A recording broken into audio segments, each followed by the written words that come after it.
All right, let's talk Land's End. Their Q2 earnings just dropped, and on the face of it, it looked like a classic miss on both revenue and profit.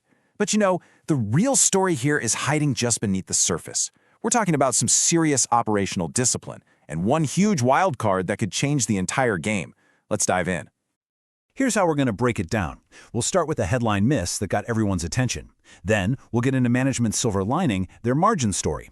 After that, we'll look at their official guidance, then tackle that big strategic wildcard. And finally, we'll give you our verdict, the bottom line on what this all means for the stock. Okay, so let's start with what the market reacted to first. The whole story really kicks off with two pretty ugly numbers that came in well below what Wall Street was hoping for. First up, the top line. Oof. Revenue landed at $294.1 million. The street was looking for $322.4 million. That's a miss of more than $28 million. It's also a drop of over 7% from last year, which tells you that getting customers to spend is still a real struggle for them. And it didn't get any better on the bottom line. The adjusted loss was 6 cents a share. Analysts were only expecting a 3-cent loss, so they lost twice as much as predicted. You know, missing on both revenue and earnings, that's a tough look for any company. So how did the market react? Well, pretty much exactly how you'd expect. The stock took an immediate hit, dropping over 4% in after-hours trading. That move tells you everything you need to know. Investors saw those two big misses and hit the sell button. But that's not where the story ends, not by a long shot. On the earnings call, management did a really quick pivot. They basically said, okay, forget about the weak revenue for a second. Let's talk about what we can control. And that's all about profitability and discipline. This is their counterargument. And this is where things get kind of interesting. Even though sales went down, their gross margin actually went up by 90 basis points. So you're probably asking, wait, how does that even work? Well, management says it's two things. They sold more stuff at full price instead of on sale, and their highly profitable licensing business is really starting to grow. And it wasn't just about the cost of goods. They kept the reins tight on everything else too. They cut their selling, general, and admin costs by more than 6 million books compared to last year. That is exactly the kind of discipline you want to see when sales are hard to find. The CEO, Andrew McLan, basically spelled out their entire game plan with this quote. So what does all that corporate speak, asset-light, low capital intensity, really mean? Well, think of it this way. They want to own less stuff. Less inventory sitting in warehouses, fewer physical stores. It's all about being more flexible and making more money through things like licensing deals. That's the key to their whole strategy. And this isn't just talk, right? The proof is in the pudding. I mean, look at this. They've cut their inventory for the 9th straight quarter. That high-margin licensing revenue? It's up a whopping 19%. And they were so confident in their cash flow that they even bought back $1.7 million of their own stock. These are the bright spots management is pointing to. So we've got this tug-of-war, right? Weak sales on one side, but really strong operational control on the other. So where does the company go from here? Let's take a look at what management is actually forecasting for the rest of the year. When you look at their official guidance, a really clear picture emerges. They're telling us they expect to be profitable again, which is great.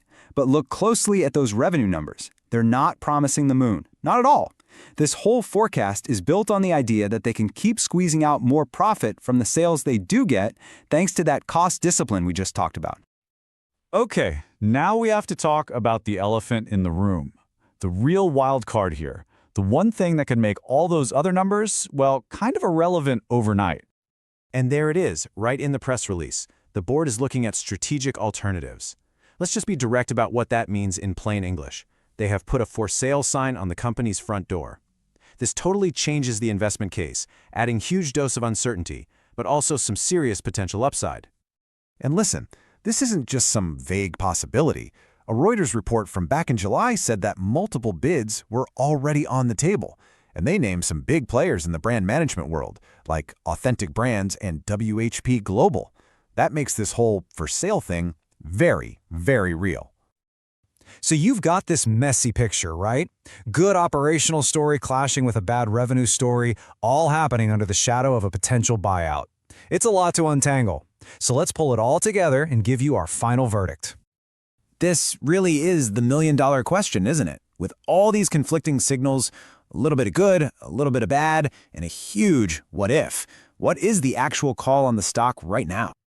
After running all the numbers and weighing the pros and cons, our official rating here at Talk Tickers is market perform. Why? Because honestly, the good stuff and the bad stuff feel almost perfectly balanced at the moment.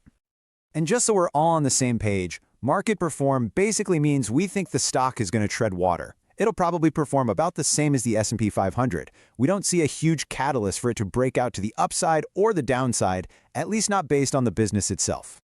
So here's our core thesis in a nutshell. You have a management team that is absolutely crushing it on the things they can control. Margins, inventory, expenses. But all that good work is getting canceled out by weak demand. We think the stock is basically stuck in neutral until one of two things breaks the stalemate. Either they find a way to get sales growing again, or we get a final announcement about that sale of the company.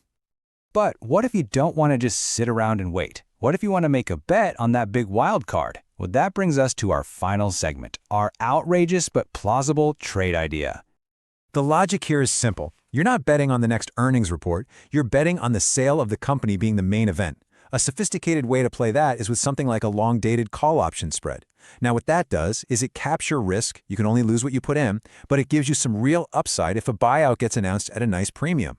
And given those reports of interested buyers, a deal getting done before the year is out is absolutely plausible.